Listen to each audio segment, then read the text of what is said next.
Welcome to the Gump Report. If you haven't seen my Rampage review, I wouldn't be surprised. I know no one's gonna really care that much. It's like 2 days old. I'm sorry it was late. I got sore I got sore throat due to the fact the weather in New York has just now changed. And you can feel it here. When you got it here, you can feel it here, you can feel it. But this is the Gump Report, and it's about Bobby Fish. Now, here's the interesting thing. I checked before I did this to see what the website is saying about Bobby Fish. Is he signed to Impact Wrestling? What's going on? Why is he going to Impact? The most I found is 2 websites, only 2. And the most they talked about was that he let his contract drop, he didn't resign. It has been reported and rumored that he tried to convince O'Reilly and Cole to go back to WWE. And also that he said in a podcast that when it comes to Triple H, he will go to war for him. That shows he loves Triple H. But now on Victory Road, he shows up. And this is the thing, one of the reasons why I didn't want to say anything when it came to my Victory Road review was when he dealt with Shira and Raj Singh, he was botching his promo lines. Dude, they were telling him you fucked up. They knew that he was botching his promo. Because he was talking disjointed. He wasn't even talking like Captain Kirk, like I am Captain Kirk, and I'm doing a bad Captain Kirk with sore throat, and I am going to get you off my ship. He was botching. He knew he botched, and they knew he botched. And he tried to make it work. Now, mind you, if he's working for Impact, he'll get used to it. But his promo basically talking about Impact having one of the legit rosters, because we know in the industry that many people believe that are not wrestlers that Impact is nothing. And I do have the ratings from the 15th. Not now, not for the 24th and 25th. They have not come out yet. But I can tell you what the ratings are on the 15th of this month, and I'll tell you in a minute. But we know the wrestling reviewers don't even give a damn about Impact Wrestling. So seeing him on Impact was a surprise since he's so controversial. And him wiping out Raj and Shira. That makes you wonder, okay, what are we getting? Are we getting Bobby Fish having a long program with Raj as well as for Shira? Is he going to team up with somebody in Impact Wrestling, or maybe someone from outside of Impact will team up with him to go up against him by Bound for Glory? Because this might be for Bound for Glory. I don't know. But this is what I think. And this is what I say all the time. And I know people going, oh, dude, Bobby Fish is there. This is going to be great. What does that mean? What have we been getting? What do we normally get from Impact Wrestling? I looked on Impact's Twitter. He's not signed, at least as far as I can tell so far. He's not signed to Impact, at least from what I can tell yet. I checked the wiki because they like to update any information if someone new. There's nothing on the wiki. I checked the websites. I checked 10 websites to see that are for wrestling if he's been signed to Impact. They don't state it. I went to the Twitter. I didn't see it either. Doesn't mean it might not be there, but I didn't see it either. So he might not be signed to Impact, or it hasn't been revealed that he's been signed to Impact yet. But what does that mean? If he's not signed with Impact, we get maybe, a month or 2 of tapings with a Bobby Fish. Short-term booking. That leads into Bound for Glory. And then short-term booking after that. That might be a month, maybe 2. Maybe. What does that mean for Impact Wrestling? Nothing.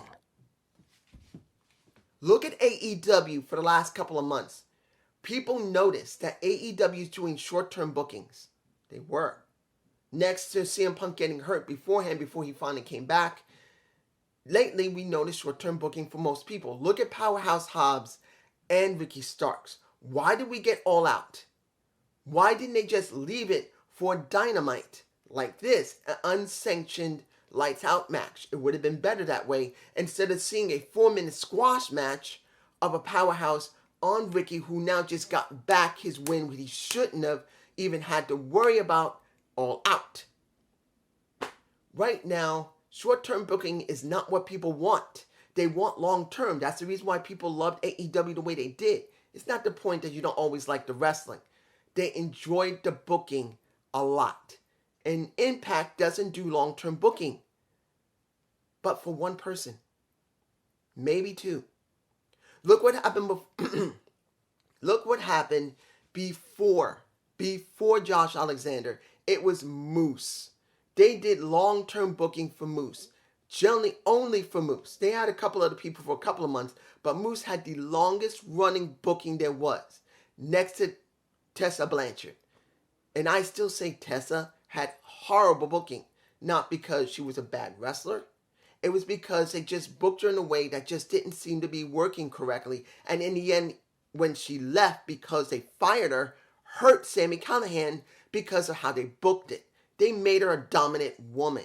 It wasn't about being in a dominant faction as a woman or being an underdog as a woman. It was about her just being a woman, not getting a fair shake in the business. Tell me I'm wrong, because that's how they booked it. They didn't book her as an underdog like Daniel Bryan, and they didn't book her like Chyna. They didn't book her like Chyna being in a damn faction where the faction could make her mean something. Neither of those. They made it about her being a woman that deserved to be treated just like a man, and that she went out there and busted her ass with men to become champion. That was the problem with it. I'm not a sexist. I care about proper booking. She should have been in a faction, or she should have been an underdog, not a woman that's never had a fair shot because she's a woman.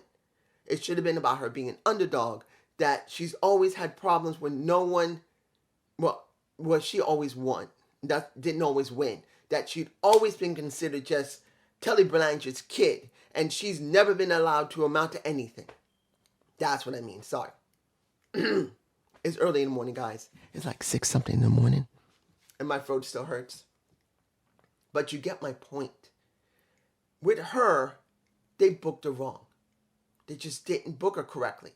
It doesn't mean she didn't bust her ass to do her work in the ring, and that she didn't try her best. And I want to make this clear, because I know people think I just hate Tessa. It's not about me hating Tessa. I know she busted her ass in the ring, and I know she tried to make the gimmick work along with the story. I know she did. But you get my point. That was one of the few times we got long-term booking. Now we got Bobby Fish. We don't know how long he's staying. He's probably going to go to WWE in a couple of months.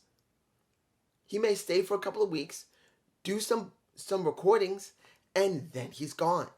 Now, I could be wrong, and maybe Impact will sign up for 6 months. Maybe they'll sign him for a year. But that's still 6 months or a year. No long-term booking for Impact Wrestling. This is what I've been saying for a long time. It doesn't make a difference how many people they bring in. And that's something many of you do not hear what I say. It is important that I have said they need talent. They do. But there's got to be a reason why these talents don't want to stay. Think about this for a minute. This is important.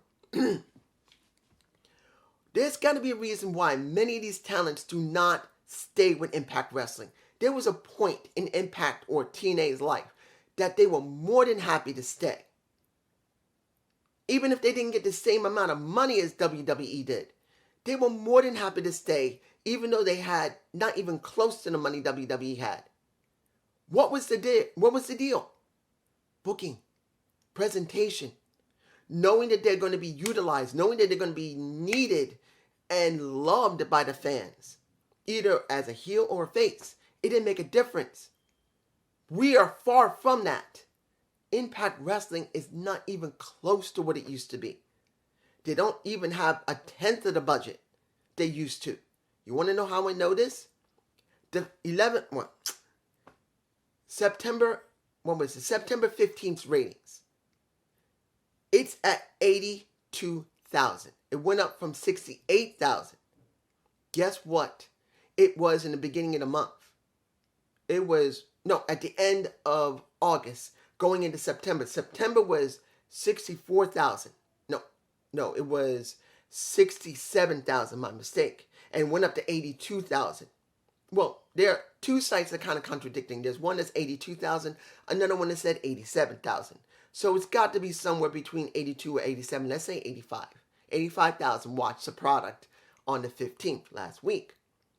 But before that, it was at 67. And before that, it was at 44,000. Let me say that again. September 15th, 82. 82 to 85,000. The week before that, 67,000. And before that, 44,000. Tell me those numbers are not right. And anyone says you don't get it. A lot of people watch on the app. That's bullshit. Guys, the company is still demanding, and that's Anthem, ratings from the network of Access TV. No matter what an app gives you, and understand, an app, any streaming app or any streaming service gives you a certain amount of money. That's the truth. Yes, the more people that come through subscribers, you get more money. But where is the changes to Impact Wrestling if the app is giving them such great money compared to Access TV Network? The Access TV Network, through Anthem, gives them a certain percentage, which Anthem looks at, and they combine whatever gets on the network and whatever they get from Anthem to give them what they need. Yes, the app also gives them something. Yes, YouTube also gives them something separate. But altogether, how much money you think they actually get? Because if they're making such great money, where are the where are the people? Where are the talent? There is none. There's no talent at all. No matter how many people you think they've been hiring, there's nothing there for them, particularly that talent looks at several things. It's what you don't want to hear. They look at how much money you're willing to give them to stay longer than a couple of weeks or a couple of months through their tapings, and booking of that talent. If you don't think the talent cares about being booked on TV, there's something wrong with your sorry ass, because they care about being booked, but also they care about money. There are some talents that will say, you know what, fuck it. If the money's good, I'll come. And if they don't use me much, I'm still going to get paid. There's like WWE. There's still talents there. Remember. Many talents there are not leaving because they know they're guaranteed contracts. They still got guaranteed contracts where even if they're not shown, they're still getting paid. And they're fine with that now. There's some that'll still do it in regular industry and indie. But real wrestlers who care about their craft and also care about getting paid, look at Impact Wrestling. They see, one, they're not making that much money. They may get something that can hold them over if they're going to go to another company or if they're going to go to another country, because some of these talents stay here, save enough money, wait until they can do a tour somewhere else in Europe, Asia, Mexico. They save their money up and they go, counting if there's any type of work there. I don't know the full ins and outs of it, but I know there's some people that got to save some money up because they don't always get paid over there. They got to make sure they got money because, yes, they can go out there, but there's no guarantee they're going to get paid. So they got to make some money somewhere. So Impact could be doing that. But also, booking. Look at the booking of Impact Wrestling. They're really putting over just maybe one person. Yeah, Honor No More has been getting something, but what? They've never gotten anything until now for Bound for Glory. And I know there's one of my subscribers who's saying that Eddie Edwards sucks now since he's been in Honor No More because they've done nothing with him. And you know what? He's right. It's not the fact that if you don't like Eddie, that he's not a hardcore wrestler. I've always felt that Eddie's never been a hardcore wrestler. At least not a really full-fledged one. He just isn't. But it doesn't mean I hate Eddie. Eddie, when he's booked correctly, is good. But what has he done since he became the leader of Honor No More? Zero. They've really done nothing with Honor No More. Why haven't they won any championships? Look at Kenny King. He's done nothing. Nothing. Vincent with PCO. We know PCO means something, but now that I heard one possible rumor that PCO is going to be done in 2 weeks. What was the point of constantly being told over and over again by Eddie Edwards that PCO can't be trusted when the majority of the time he's done his job? Impact Wrestling's booking has not been good. So those talents look at it and say, okay, I'm not working with MLW, I'm not working with New Japan Pro Wrestling, I'm not working with NWA or WWE for that matter, or AEW. I gotta look at somewhere. Let me look at Impact. Let's see what I got here. Oh, Impact doesn't really have that much cash. They go to them and ask them, can I get a job? They offer them, maybe, counting if they're willing to offer money to become a member of the roster. That's if they're doing it. They offer them a certain amount. Could be 75, could be maybe 50 if you're lucky, depending on how many months. They may only let them work there for 6 months, maybe a year. They get $75,000 for a year, or $50,000 or $25,000 for 6 months. I have no idea what the budget they have, and I don't know the amounts they give to these people. But they're gonna look at that and say, this ain't much. Impact don't really got that much money. But you know what? Some of them will say, I don't want it. I may do some tapings because I know they do pretty good with the tapings with the money. So they may do a couple of tapings. They get some good money and they're gone. But those who stay, they got to see two things. One, how much money I'm getting for 6 months or a year. Impact gives them an offer. They stay. But then on top of it, booking. Look at Lady Frost. She was hired by Impact Wrestling, but something happened, and then she was forced to stay home for months because they had nothing for her to do. Let me repeat that again. They forced her to stay home. Because they had nothing for her to do under contract, and then they eventually released her. What in the blue fuck was that? She jobbed to Gazelle Shaw. And then Gazelle Shaw jobbed to her. And then both of them had to eventually job to Deonna Purrazzo. What was the point of hiring Lady Frost then? It was stupid. And then worse yet, if they got nothing for her to do and they're telling her, we don't really need you. And if she's sitting in the back and catering and she doesn't want to do that, they send her home. Why didn't they just break her contract and just let her go? No, they kept her for months to do nothing. What does that tell you of Impact? Now, I'm not saying that AEW wouldn't do it, and not saying MLW wouldn't do it, and not saying WWE wouldn't do it. We know they've been doing it. If they got nothing for you to do, Vince would just make you sit in the back, or like with, I don't do Mustafa Ali, was at home for months because he was sick and tired of coming to work, doing nothing, or being forced to be jobbing so badly, it pissed him off. They forced him to stay home until they brought him back and then buried him again and then sent him back home again. And then he was finally brought back. This is where the situation is with Bobby Fish. I don't know if he's going to stay. He may just do maybe a week or two worth of tapings and he's gone. Or he may just look at what they're giving him and say, you know what? The amount of money isn't that bad. I'll stay for 6 months. But then, what are they going to do with him? He's now going to possibly have a match with either Raj Singh or Shira at Bound for Glory. They may build up into it for Bound for Glory, which is fine. But what after that? Is he staying? Is he done after that? It could be like all the other Japanese wrestlers we had for months and months ago.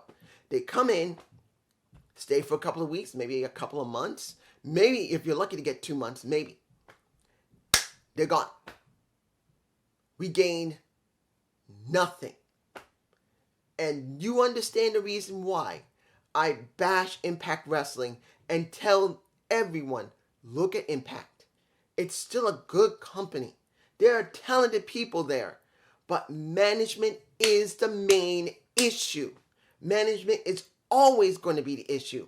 Either they don't want to pay the people because they don't got a big enough budget to deal with it. But even if they had the budget, and I'm making it clear to everyone, I want you to hear this shit. Got me angry. But even if they got the budget, it's still about the writing, creative booking.